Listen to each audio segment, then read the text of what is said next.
Bien, en este canal de Unidad Hispanista hemos hecho el análisis del por qué la crisis de la hispanidad, por qué su descomposición, cómo se hizo, qué pasó hace 200 años cuando se produjo esa liquidación de los virreinatos y la entronización dentro del espacio de Hispanoamérica, América del Sur, pues una multiplicidad de países sin capacidad de subsistencia por sí solos, como se ha ido demostrando hasta ahora. Es decir, dentro de este marco de multipolar, donde los grandes se comen a los chicos, pues esos países no tienen ninguna posibilidad de sobrevivir por sí solos. Tienen que asociarse y tienen que formar un espacio común, que es lo que abogamos en Unidad Hispanista conjuntamente con España, en lugar de seguir el proceso de descomposición de España que se está produciendo ya como si fuera la última fase de aquel desarrollo generado desde el a finales del siglo XVIII. Hoy vamos a abordar, superado esa primera fase de análisis de la crisis de la hispanidad según la fuente de Ramiro de Maeztu, hoy vamos a abordar otro capítulo, otra serie referido a Claudio Sánchez Albornoz y su visión de España. Si el problema sustancial de hoy en España es la descomposición a través de unos nacionalismos exacerbados que tratan de romper España bajo signos y símbolos absolutamente falseados de la historia de España y unos mitos y leyendas que no tienen ningún sentido y que además pues es un adormecimiento de la población para que siga esa estela bueno, pues, como el flautista de Hamelin que tocando la flauta se llevaba a las ratas detrás de sí. Bueno, no voy a comparar a la población española con ratas, pero desde luego se le trata como a ganado, se le adoctrina, se le adormece, se le come el cerebro, se le modifica su cosmovisión, su antropología, su legado, su tradición. Bueno, porque una persona que pierde sus raíces pierde su sentido del ser y por tanto es perfectamente manipulable y orientable hacia unos fines que están desarrollados desde instancias, la mayor parte de las veces ajenas a nuestro propio territorio nacional. Y ese territorio nacional ha perdido la soberanía y por tanto esas esferas de poder internacional son las que deciden nuestro futuro. Hemos perdido la capacidad del ser y también del decidir. Y Claudio Sánchez Albornoz nos desarrolla, bueno, claves que queremos hoy, desde hoy, destacar. Y hoy vamos a abordar el tema de Baskonia. La madre, o mejor dicho, la abuela de España, según Claudio Sánchez Albornoz, según la lectura que voy a hacer ahora, a partir de ahora. Sánchez Albornoz hace un desarrollo histórico. Recordemos que Sánchez Albornoz fue presidente del gobierno de la Segunda República en el exilio, en Buenos Aires, y que por tanto no era una persona precisamente pues, adicta al régimen de Franco, más bien lo que era opuesto y esperó a que cayera o que estuviera en la fase final ese régimen para venir a España, es decir, que no es sospechoso de nada. Era un medievalista de primera línea.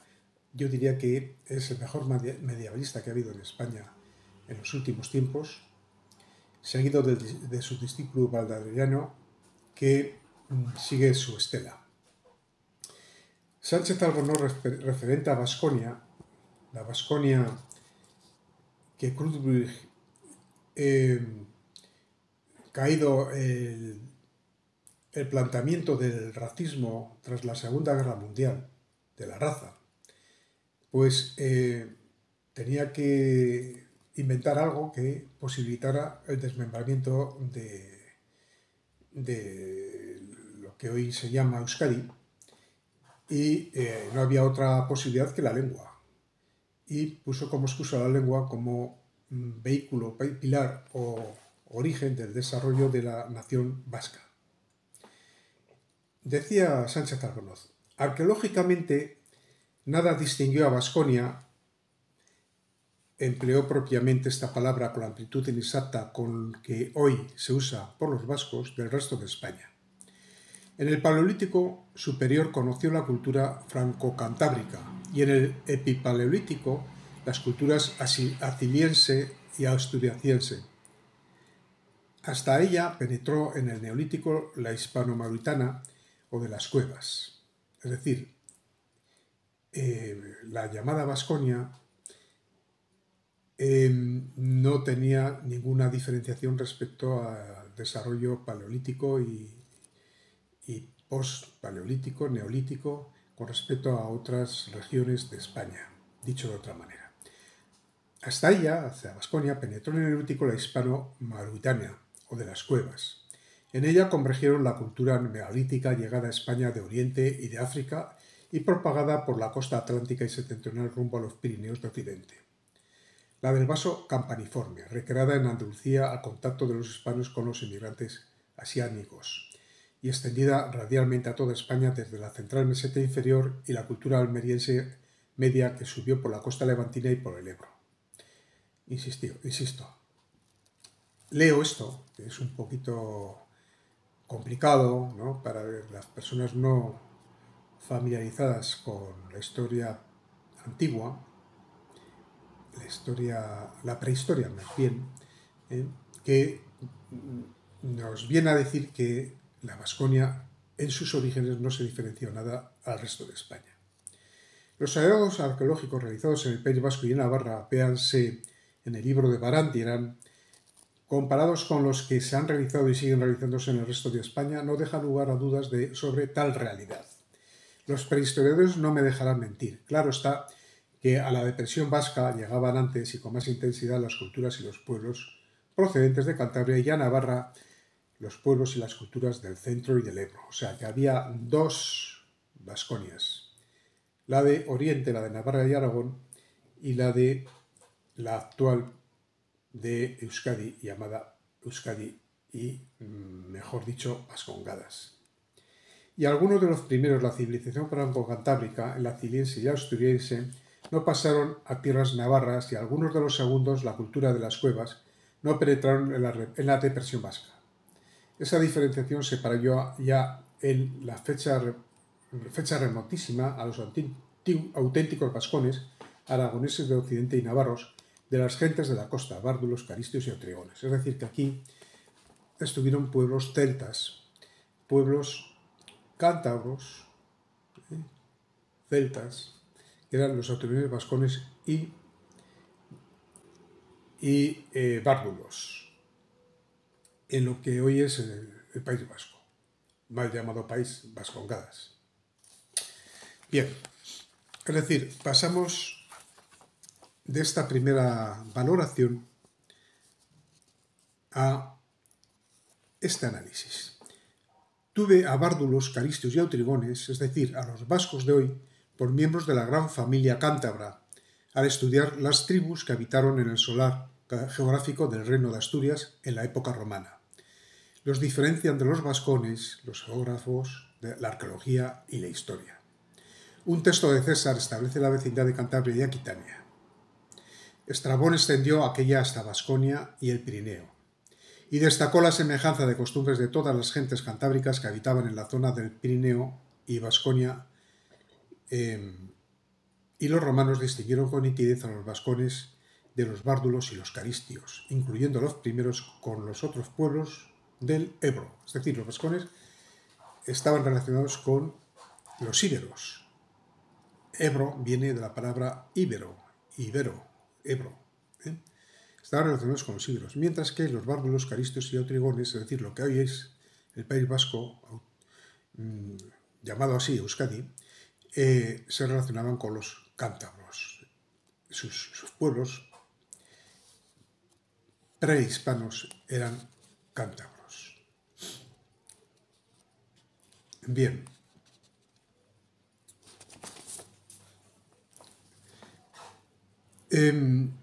Luego viene a destacar que tras el aporte íbero, el celta, el pueblo vascón, recibía las mismas transfusiones sanguíneas y culturales y padecía o gozaba de las mismas simbiosis o antibiosis que los otros pueblos hispanos. Es decir, no había diferenciación. Los vascos continuaban la gran navegación de la historia dentro de la nave española. Y así siguieron en la etapa inmediata de ese multisircular crucero histórico cuando los romanos pusieron pies en España. Que me perdonen Mendizábal si me parece invención peregrina de su ingenio el pacto vasco-navarro contra los celtíberos, pacto que carece de toda apoyatura histórica y que absolutamente nada justifica. Sempronio Graco firmó con los vascones y con los celtíberos acuerdos parejos cuando Roma entró por primera vez en contacto con ellos, con los vascones, antes de iniciar su sojuzgamiento, y los romanos ganaron luego Vasconia sin gran lucha, la Vasconia abierta del sur, claro está. Y enseguida comenzó su romanización. El vasco vuelve a acusar la nueva inundación de modo evidente, pero el ímpetu vital y la tozudez vascona lograron conservar otra vez la maravilla de su lengua neolítica en las asperezas de sus sierras, en el Saltus Vasconum, es decir, los vascongados de verdad estaban en las cumbres, no en los valles. Y ahí resistieron, de alguna forma, a las impregnaciones de las culturas invasoras, por decirlo así.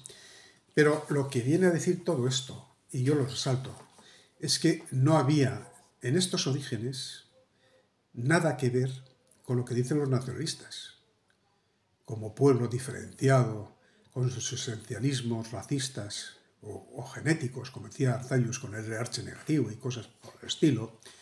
El RH negativo también tienen los bereberes y por tanto los íberos que nos invadieron. Entonces, eso viene a decir que de pueblo diferenciado fuera de España, nada. Es bueno decir esto, y en otro día desarrollaremos el tema catalán, porque fácilmente se desmonta toda la parafernalia ideológica y todo el trasunto, pues vamos a decir así, histórico-cultural, que nos plantean los nacionalistas.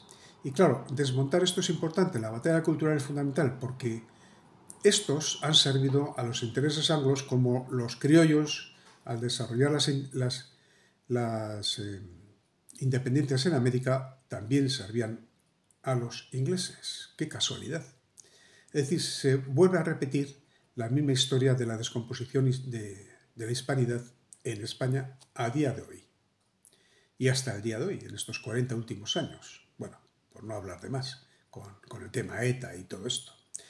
Bien, dice más.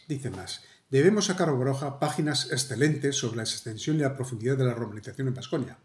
Alcanzó un área mucho mayor de lo que solía pensarse y una intensidad tal que, según el mismo autor demuestra, los vascones, aunque parezca inverosímil, se convirtieron en agentes de la romanización. Qué curioso, ¿no? ¿Dónde? En la depresión vasca, es decir, no en el Altus, sino en los valles, que era lo que colonizaban los romanos. Curioso fenómeno, a un tiempo llevaron a ella su propia herencia temperamental y con ella algunas reliquias de su iberismo remoto y de su reciente romanización. Cualesquiera que fueran sus causas, la exaltación de la potencia histórica de Vasconia a partir del siglo V es indudable. Y lo son sus desbordes energéticos de tipo expansivo. Los he señalado 2 veces. Traté de la invasión vascona de Aquitania hace 20 años al examinar los cambios sufridos por el ejército ultrapirenaico en los albores del feudalismo. Y hace poco he estudiado la entrada de los vascones en la depresión vasca al examinar los orígenes del nombre de Castilla. Eso nos cuenta nuestro buen medievalista Sánchez Albornoz. Creo haber probado que coincidió con esa etapa explosiva de un hasta entonces insospechable dinamismo vascón. Caro Baroja reconoce como hecho histórico la vasconización de la toponimia del solar de los bárdulos y caristios, es decir, de las provincias vascongadas, y es segura tal vasconización. Señala además que los vascones introdujeron en ellas muchos nombres con terminación en ain, por ejemplo, Andoain, y hay muchos más, en Álava, que cree resultado de la romanización de Vasconia, y otros topónimos alusivos a la organización urbana y a estilos de vida que esa romanización hizo conocer a los vascones. Bien, y pasa a otro tema. La entrada de los vascones en tierras de bárdulos y caristios acaeció, no vacilo en afirmarlo, durante el periodo de anarquía que siguió la caída del poder romano en España. Los geógrafos e historiadores griegos y romanos y el mismo cronista español del siglo V, Idacio, interpusieron a caristios y bárdulos entre cántabros y vascones, y así sucesivamente. Por tanto, insiste en el hecho de que los vascones vasconizaron. Es decir, las provincias vascongadas, que es como se deberían llamar, llamadas malamente o manipuladoramente por los nacionalistas Euskadi o Euskal Herria, fueron invadidas. Eso es bueno, malo o regular, pero es así. Historiográficamente es así. Dice, he estudiado con detención el tema. Los contactos entre musulmanes y vascones empezaron en los mismos días de la invasión de España. Muza cruzó el solar de Vasconia al subir Ebro arriba en su última campaña del 714. Antes del 718 los invasores ocuparon Pamplona. La primitiva tierra de los vascos siguió la misma suerte que las otras tierras peninsulares en aquella hora triste en que los islamitas conquistaron nuestra patria común. Otra vez se afirmó la comunidad de destinos de todos los hispanos. Invasión musulmana. No cambió nada, no hay nada distinto. No resistieron a los musulmanes, al contrario. En la Vasconia original, la de Navarra, colaboraron con ellos. E incluso crearon lazos de sangre con ellos. Los aristas, concretamente. No así la parte occidental, el actual País Vasco, que estaba ligada, luego, después de invadirse, estaba ligada más al reino Astur, de Asturias, y a la reconquista y a la repoblación y a las presuras a medida que avanzaban en su conquista de tierras ocupadas por los musulmanes. De ahí nació el condado de Fernando González, por tanto, de ahí nació Castilla. Y por tanto, los alaveses, que eran parte del condado de Fernando González,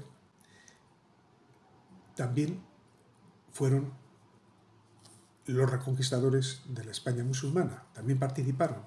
Y también participaron, por cierto, en la configuración de un nuevo idioma, un nuevo romance latino, que era el castellano, la lengua que hoy hablan más de 600 millones de habitantes en el mundo, cuando menos toda la antigua hispanidad, que tenemos que reconquistar, por cierto, también. Bien, dicho esto, pasa a decir lo siguiente. Las tierras vascongadas en el siglo V, los vascos actuales, continuaron integrando, por tanto, el embrión de España bajo el gobierno del monarca de Oviedo. Y cabe deducir que colaboraron a las empresas comunes con lealtad y con entusiasmo. De la ausencia de todo movimiento secesionista vasco contra el rey Casto durante el medio siglo que reinó en Asturias. Ausencia de todo movimiento secesionista vasco contra el rey de Asturias. Es decir, se integraron perfectamente. Nos van a contar penas como que los vascos resistieron a los romanos y los vencieron y cosas así. Eso he visto en una revista Kirikili que se repartía en Vizcaya por las escuelas, que los vascos lograron parar a los romanos y no sé qué, en fin. No tienen vergüenza. Bien. Los dos pueblos de habla vasca siguieron separados. Los vascos de hoy continuaron unidos a los otros pueblos cristianos regidos desde Oviedo y enseguida desde León, la nueva sede regia. Durante muchas décadas, alaveses y vizcaínos resistieron, unidos a los castellanos, los ataques de los últimos cachorros de los Banu Muza. Los vascos contribuyeron con sus hombres y su espíritu al nacimiento de Castilla, y del condado de Castilla formaron parte esencial durante el siglo X. ¿Está claro? Señores nacionalistas vascos, no manipulen más, por favor. No sigan manipulando, no sigan adoctrinando a la población, no sigan diciéndoles mentiras. Los documentos acreditan la importancia de la aportación vasca a la colonización de las nuevas tierras castellanas y atestiguan la extensión de la autoridad condal de Fernando González y de sus sucesores hasta muy dentro de la tierra éuskara. Integró esta, por tanto, la nueva comunidad histórica llamada a los altos destinos y dio con ella sus primeros pasos en la historia. Solo a finales del siglo X, Navarra se anexionó una parte de Álava y solo en 1029, tras la crisis de la dinastía condal castellana, Sancho III el Mayor incorporó a su reino la nueva Vasconia, la Euskadi de hoy. Eso decía Sánchez Albornoz. Y la Castilla de antaño, que así siguieron juntas su declinación hacia Pamplona. Castilla se separó de Navarra en 1035 y fue despaciosamente recuperando sus fronteras primitivas. En 1076, a la muerte de Sancho el de Peñalén, Vizcaya volvió al redil castellano y con la primitiva Castilla fue unida otra vez a Navarra por Alfonso I el Batallador.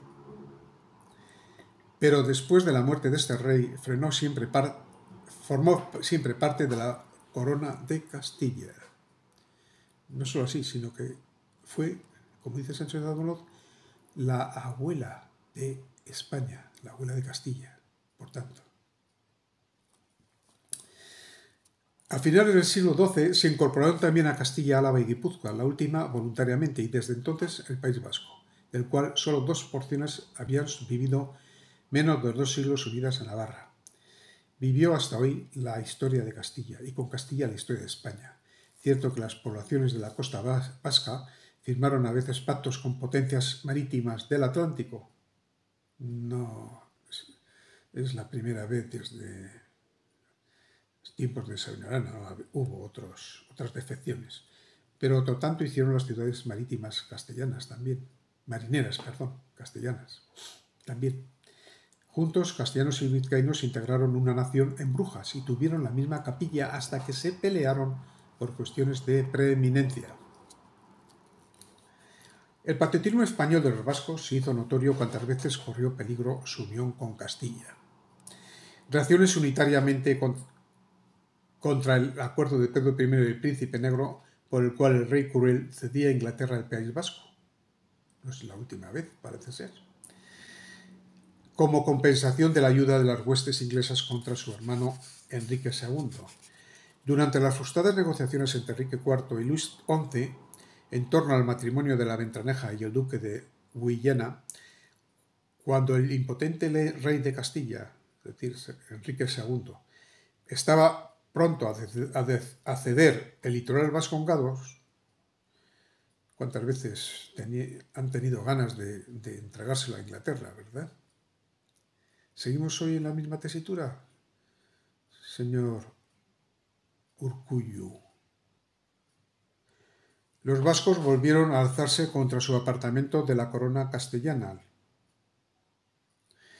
Fueron luego entusiastas partidarios de Isabel y Fernando, los vascos, en los comienzos de su reinado, porque los veían como salvadores. Decían, estos nos van a vender por un pellejo de vino.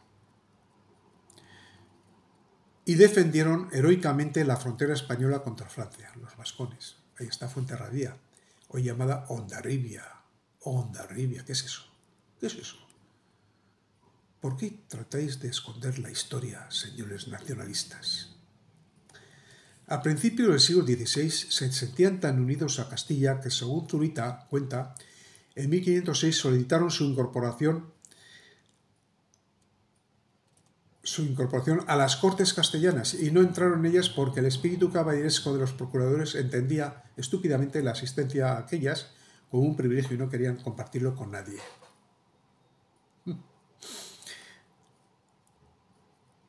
Y porque el rey católico no tuvo gusto Ningún rey lo ha tenido jamás en fortalecer con elementos populares a las asambleas políticas del reino. El canciller Ayala había escrito, entre comillas, los vizcaínos son homes a sus voluntades e quieren ser muy libres e muy bien tratados. Y desde el siglo XII hasta el siglo XIX no solo han alzado una sola pretensión secesionista, se han sentido muchas veces sacudidos por un entusiasta fervor español. Será tan difícil negar estos hechos como es fácil comprobarlos a cualquiera. Menos hoy, parece ser. Estamos aletargados mentalmente. El País Vasco ha escrito páginas brillantes de la historia española, como las otras comunidades históricas que integran España. Los vascos han hecho maravillas como españoles y conforme a la contextura temperamental hispana. Sus magnas figuras históricas no han pensado, ni han escrito, ni han obrado como vascos. Todo lo que han hecho de grande y de universal ha sido dentro de la órbita vital y cultural de España. Desde Elcano, Francisco de Vitoria, San Ignacio, Legazpi, Unamuno, Zuloaga, Baroja, cuantos vascos famosos pueden señalarse han sido españoles ante todo y por encima de todo, y como españoles han colaborado a las grandes aventuras culturales de Europa. España les debe al País Vasco, pero sin España ninguno de estos nombres figuraría hoy en los anales de Occidente, y hasta el mismo nombre de Vasconia sería una sombra sin vida perdurable. Gracias a no haber vivido una pura vida aldeana y marinera entre el mar y los montes, a haber sido preciadísimas y preciosísimas porciones de España y del pueblo español, Vasconia y los vascos han ocupado y ocupan aún un puesto al sol de la historia. Eso decía, pues allí por los años 60, o creo yo más o menos, era este libro. El país, ¿cómo era? Vasconia y Navarra.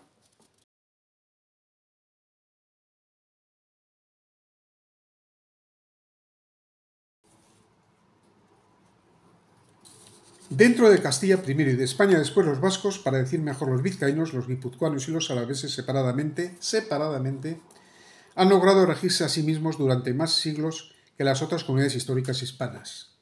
Maravilloso privilegio. Lo minúsculo de su solar geográfico resulta interés a cualquier intervención autoritaria de los reyes, y su situación en uno de los puntos de fricción de España con Francia obligaba a los príncipes a mimar a los vascos. Solo así se explica que lograron salvaguardar su vida autónoma cuando habían perdido la suya. Primero, los grandes concejos y los grandes señoríos dentro de los reinos españoles, incluso estos mismos más tarde. Pero ¿quién se atreverá a ver en tal perduración la base histórica de una auténtica singularidad nacional? Se preguntaba Claudio Sánchez de Albornoz.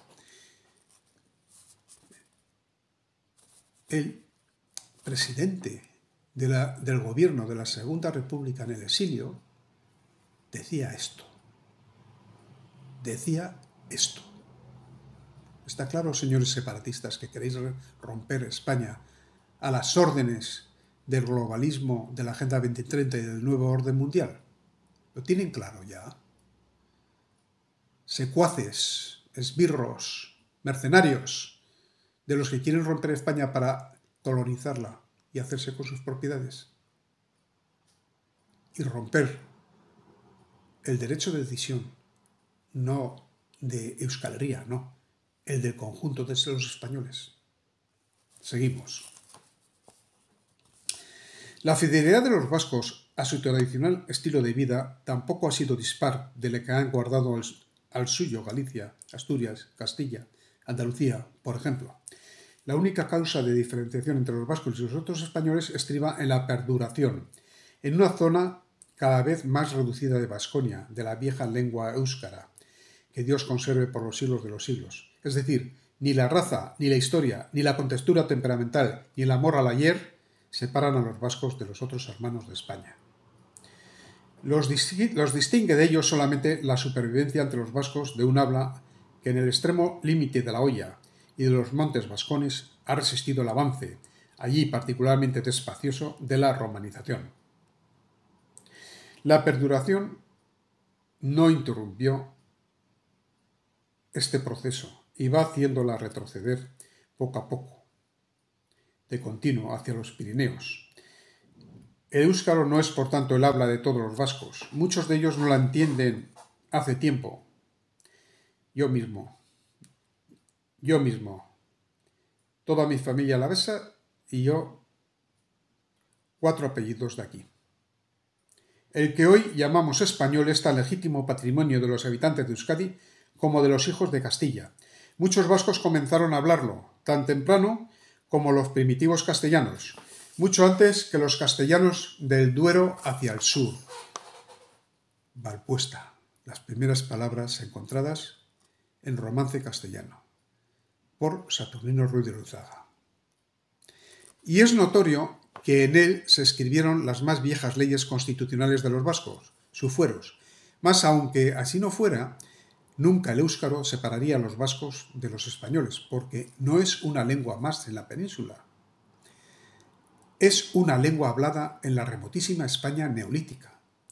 No obstante, su inundación por lo céltico, lo latino y lo castellano, al escucharlo, oímos aún como un eco de las voces milenarias de nuestros abuelos, de la edad de piedra, prodigio increíble si no fuera cierto, pero es la misma lengua o es hermana de la que hablaron los pueblos cántabro y pirinaicos y varios otros viejos pueblos de España, y está íntimamente emparentada con la que empleaban los íberos levantinos hasta antes de su romanización,